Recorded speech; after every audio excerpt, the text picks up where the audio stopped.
Hi there, chemistry. Yesterday, I introduced you to the quantum mechanical model variables N, L, M sub L, and M sub S. Today, I want to go through this chart, which will help us kind of figure out what shapes and sizes and orientations all belong to one another. So if you could pause this video and fill out this chart, or draw this chart, then we can fill it out together. So pause the video now and then come back to us.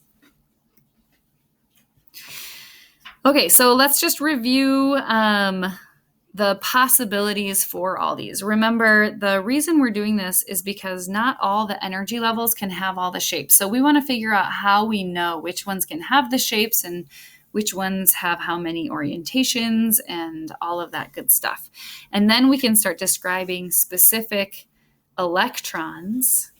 And when we can describe all the specific electrons around an atom, we know a lot of information about that atom that we can use for bonding and reactions and trends and all that good stuff. So that's where we're going. Let's review possibilities for all of these variables. So remember, N is going to be energy level, and N can be any non-zero integer. And so you see these already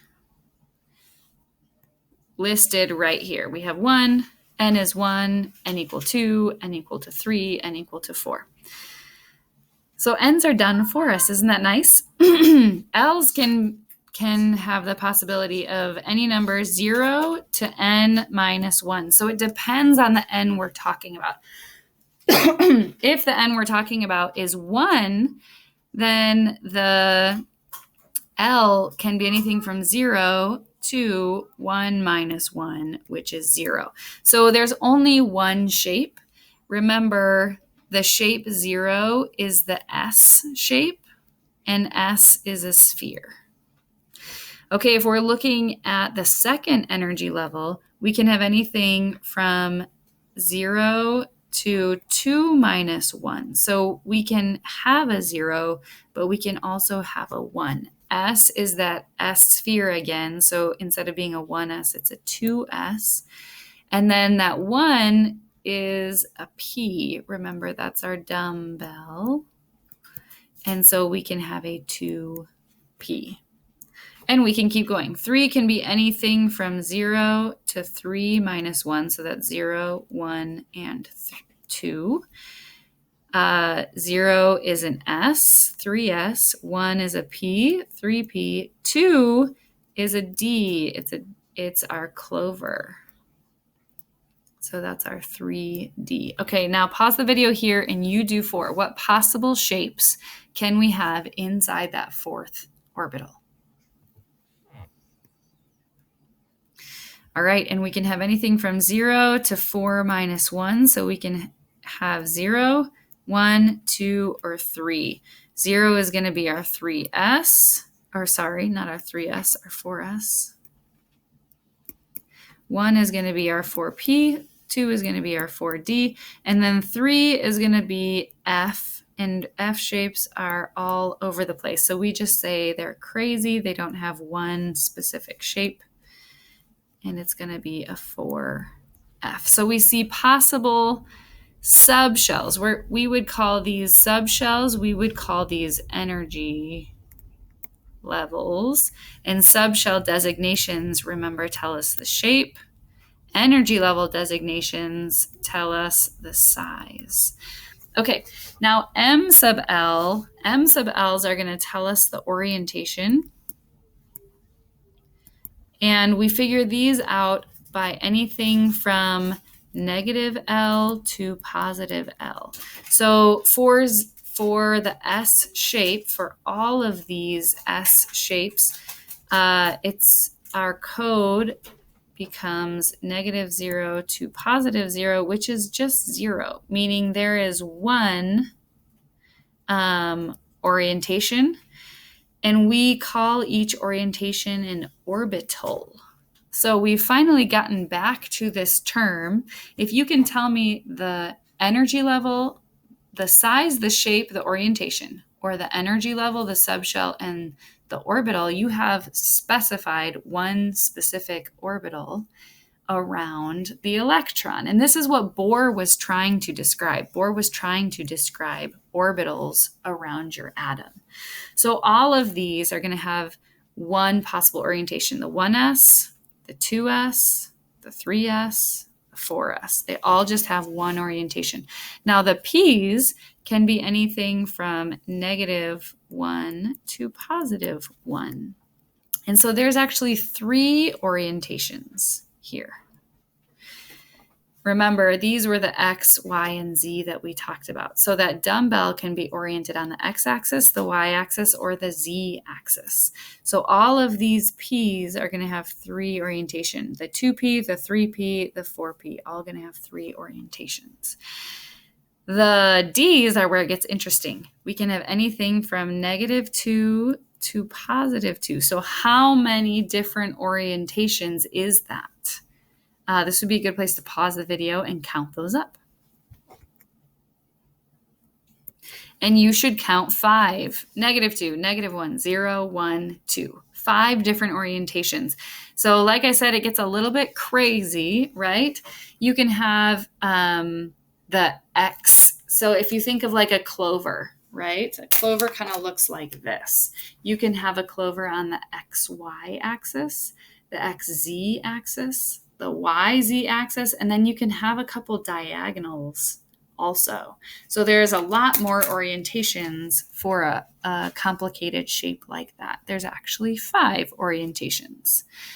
And then that's true for all the D's. So 3D and 4D both have 5. And then the F's can be anything from -3 to +3. So how many different orientations can the F orbital hold? This would be a good time to pause the video and figure that out. -3, -2, -1, 0, 1, 2, 3. It can have 7. So there's 1 orbital for all the S's. There's 3 orbitals for all the P's. There's 5 orbitals for all the D's, and there's 7 orbitals for all the F's. Okay, so if we look at the whole energy level, the first energy level only has 1 orbital, but the second energy level actually has 4. And the third energy level has 9. How many orbitals can you find in the 4th energy level?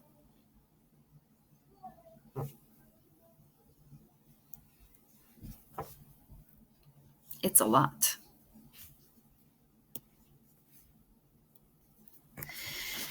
Okay, now why do we care at this? Why do we care about this? So we're going to turn this into a couple different images next class so we can see what we can do with this information.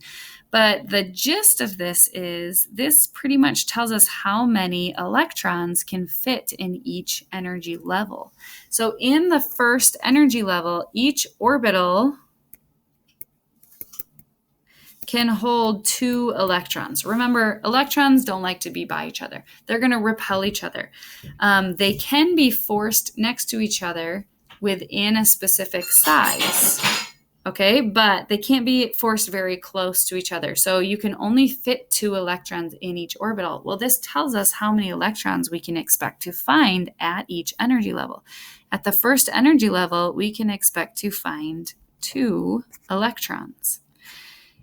In the second energy level, we can find 8 electrons.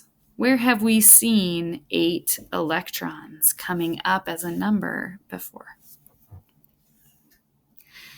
In the third energy level, we can actually fit 18 electrons. How many electrons can we fit in the 4th energy level?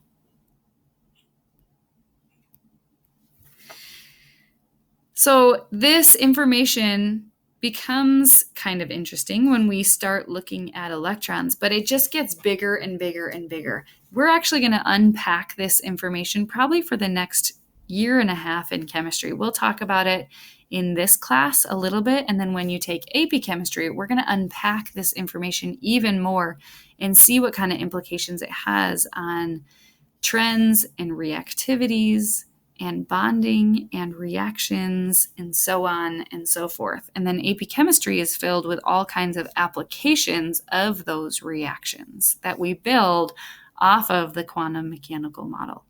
So next time I see you in class, we are going to practice this information together. Make sure you bring your Play-Doh if you made some or found some. If you didn't, bring your drawing paper. We're going to look at what this actually means when we put it together in a model. Let me know what questions you have, and I will see you in class.